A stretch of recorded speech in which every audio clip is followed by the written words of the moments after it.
Today is the 13th day in October 2023. Welcome to my podcast. I am Vaso Basaki and I'm happy to be here, and it's um, it's a pleasure to bring you my podcast today. And I will be talking about something I saw some days ago, or some moments ago rather. And let me just tell you what the quote is. It says, "When the person you prayed for becomes the person you pray with. When the person you prayed for becomes the person you pray with." Wow, what a bliss! I mean, that's like everything anybody would ever want in this life. It's Trust me, it's everything anybody would ever want this life. So basically, uh, some time ago, I'll feel the need to make my partner, want to make my partner my prayer partner. Um, Most times it will break my heart to see that it ends abruptly for no good reason. In fact, there was a time I punished I punished my partner uh, with 2 weeks prayer. Oh, you must be the one to pray for 2 weeks. I don't know that prayer was such a big deal. Like, prayer was such a big deal for some people, you know. And it didn't last 2 days. It didn't last 3 days. Um, Truth is, there's so much joy when the person you pray with is the person your heart aches for, your heart desires every time. Sadly, so many relationships don't get to this level of intimacy. Don't get to this stage. After the stage where they have to fight to fit into each other. Some it's some relationship you see. Oh, they just met, and boom, they are married in 3 weeks. Hey, hey, hey, hey, hey. It will happen one day. People will definitely fight that fight. Every relationship has to go through that bonding process. Some are more terrible than the others, some are milder than the others. But you see that bonding process where you have to disagree. Oh, you definitely go through it. You definitely go through it. And after the stage where you have to fight to fit into each other, some people will just quit. Some just quit, when it's about to get good. I mean, for good reasons to them, they get to quit. Some quit when it's still tough, when you're still trying to weld yourselves together, you know. But the truth is, tough people outlast situations, you know. There's this saying, uh, when it when it time when it time some what is it saying?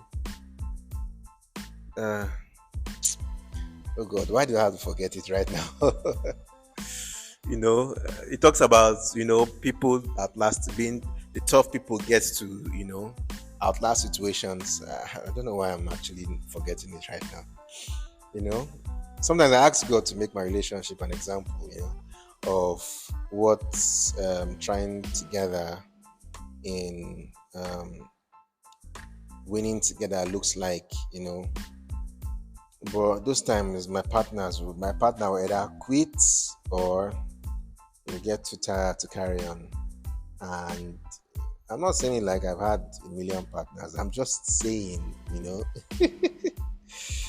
don't kill yourself when it happens that way. Um, it's a human response, from someone.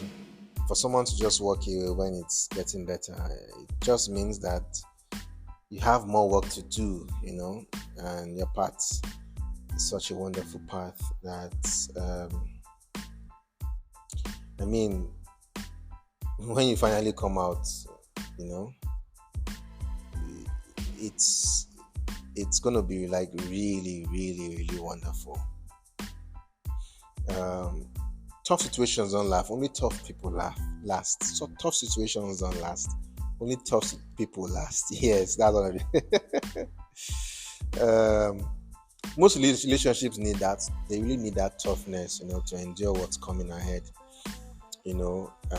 I've seen Choma and Davido's kind of relationship, and trust me, I know that they must have fought when they were when they were trying to be, when they were still coming up, and see where they are today. There are very few relationships that you can point and say, "Oh, these people." And sometimes it's when the two partners have strong head. Most times when the two partners have strong head, nobody wants to give in for the other person. But the beauty is when one partner says, I surrender to whatever you want us to do. I'm following your leadership. I'm following your God is my God. Wherever you go, I go. Whatever you do, I'll say yes. And it's kind of really tough when you get to have such relationships. And people begin to say, "Oh, you servitude, servanthood, slavery." No, it's not. It's not slavery. It's not slavery for somebody to submit to. You see, it's not slavery for somebody to literally say, "I'm putting my life in your hands, and I'm trusting that I am safe." Some people want to find out. Some people want to give me the benefit of doubt. You must give me reasons why I should do this. But the truth is, the more you begin to press these persons, the more the persons begin to get tired. The more you begin to squeeze the life out of your partner, the more the person gets tired. When you refuse to let the process work itself on you too, the more your partner gets tired, and the more the person says, "Well, I can't protect you anymore. Just be going. I can't keep you. You are tired, and you are showing me you are, but you've not even done anything that I have said."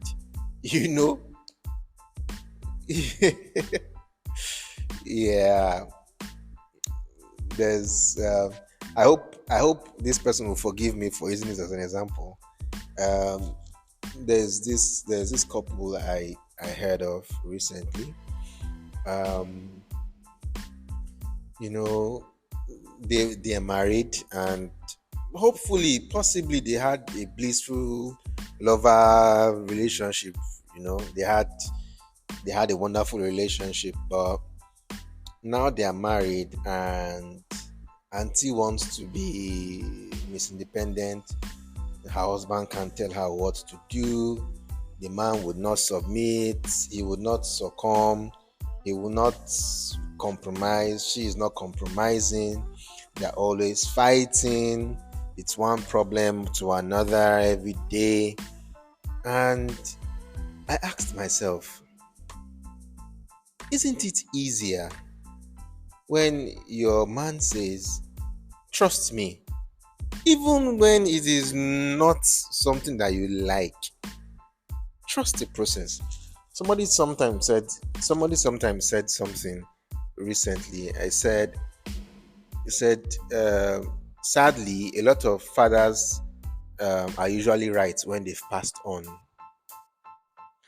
and it shook my core.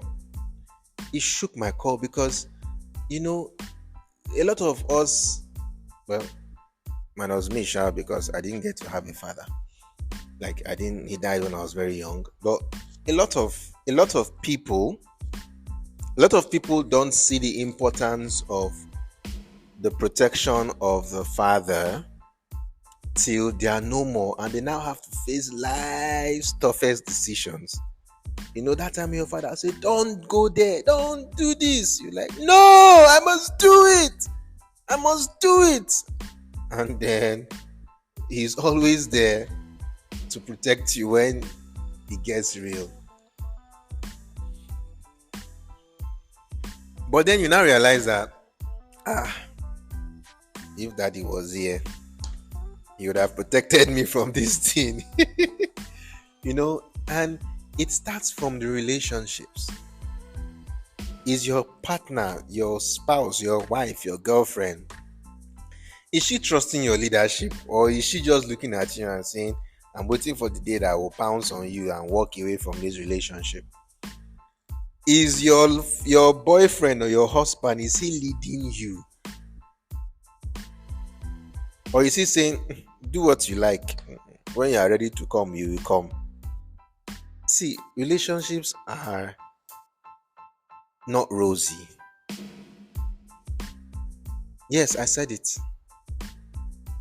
Relationships are not rosy. It's not rosy. I will not kid you. You see the way your job is tough for you to only get one measly salary? Yes, that's what your relationship looks like. But the good thing is, your job is not securing your future. Your job is securing your pocket for the now. But your relationship is securing your future. It's securing your person. It's securing your character. It's shaping who you are. It's building a foundation for your future. But your job is not doing that. Your job is not doing that.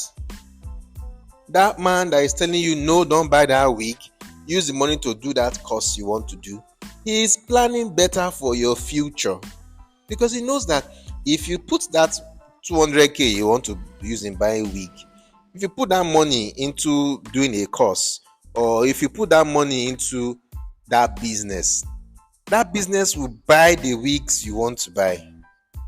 But not all of you want to listen. You see, that outing you want to go with your friends, so and your baby saying, babe, please don't go out, don't do that thing you want to do. Or that investment, she's saying, please put money in this thing. She's securing your future. Imagine if you went to that party, your girlfriend says, please don't go out. And I'm not saying it's only the girls that say you should not go out. Sometimes the guys will also say don't go out, but you want to be strong-headed. It is what you love to do. This is what gives you joy. You will now go out, accident now happens, or you get drugged, or something bad happens. I've seen inmates who say, oh, na party I go, I just went to a party to see a friend, or I just escorted a friend out. And however, I remember back in the day in my secondary school, we had a case of a guy, a mechanical engineer, who his project, I can't remember what his project, but it was like, I think it was on ammunitions or something. I can't remember. And this was a very hot period, for cultism in the university.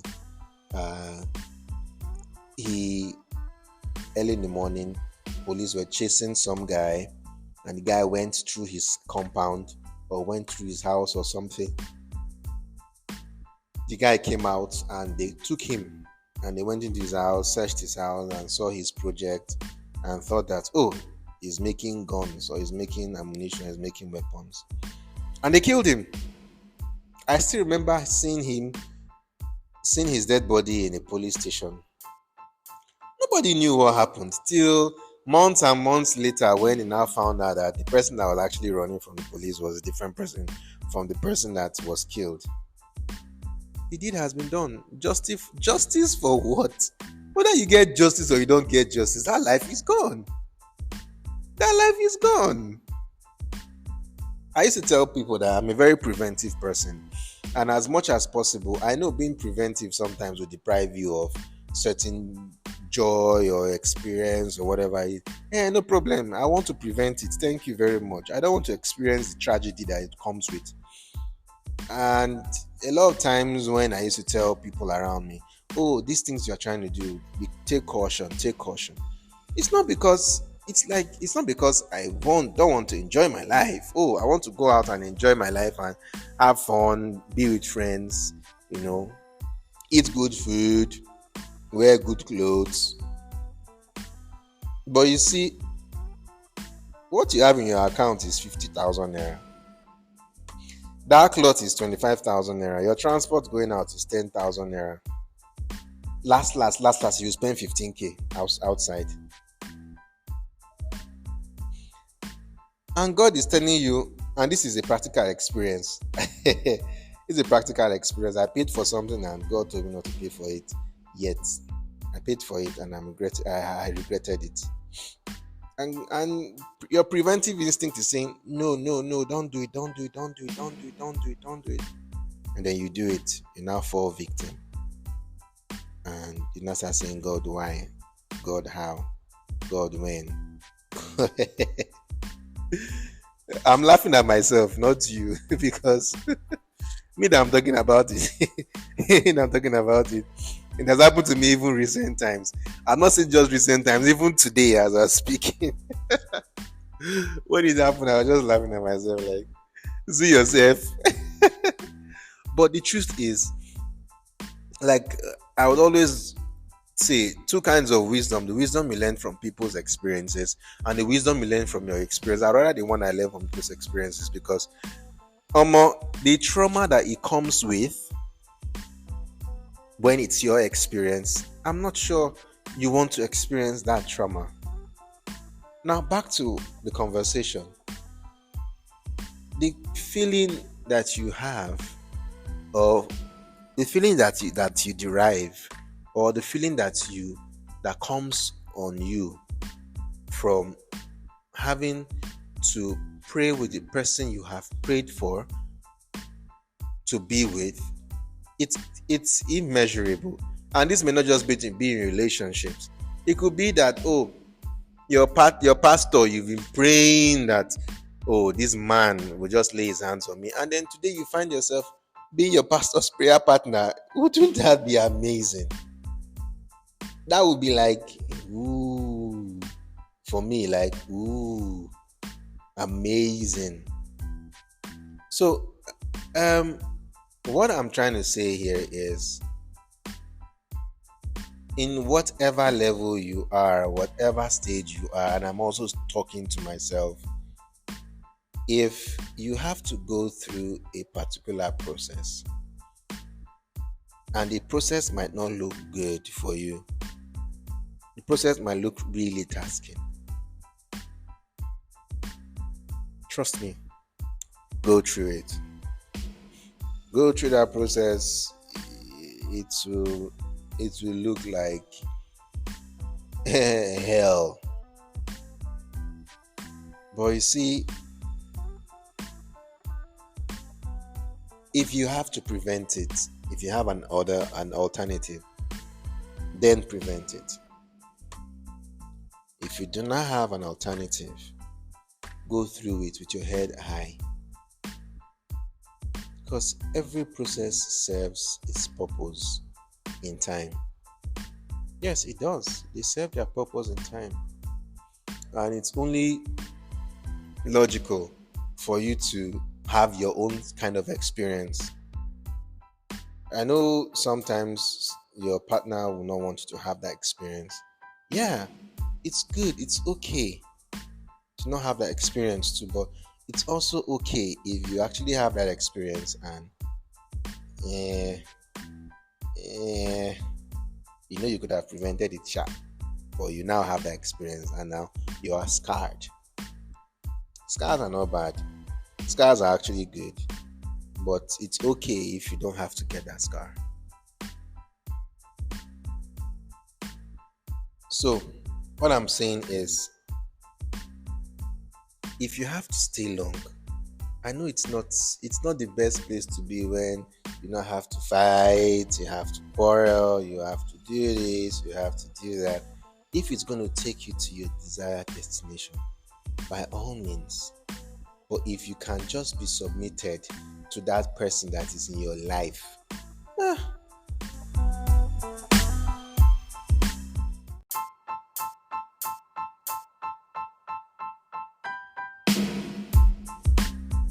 one thing you must never never miss a chance to have is a prayer partner that is a lover. Trust me, it has a way of making your relationships with God and that person stronger. Trust me, like you now have a triangle, not having third parties, where parallelly is both of you, and on the other side it's God holding the both of you together, because now you have a firm foundation for not just your family but for your children. I mean, for your life. Like, you guys are protected. You're protecting each other. I'm firing prayer from my side. You are firing prayer from your side. When we come together, we knock devil head again on top. You know, I mean, it's the best. I don't know. Maybe I don't know. But it's the best kind of relationship that you can ever want to have. Trust me, having a prayer partner other than your spouse, yeah. But with your spouse, like, it's like lightning and thunder together. Love and thunder, lightning and thunder together. When lightning strikes, thunder blows everywhere. Everywhere will be soft. Like my worry. Everywhere goes soft, like my worry people will say. It's bliss. Trust me, it's bliss to have your partner be your prayer partner, and this way you are able to channel your challenges, your personal dilemma, and your vulnerable selves will now have a place to air out your grievances. You are able to air them to God together, and it's, I don't know, the feeling is just bliss. Honestly speaking, it's just bliss, pure bliss, not the biscuit, but it's just blissful, to know that your prayer partner is your spouse. Devil is in trouble. Like, devil is really in trouble. Anyways, I hope you have a wonderful day, and I hope you listen to this podcast and understand that this is about having the best life. Have a wonderful day. I love you, but God loves you way more than I do.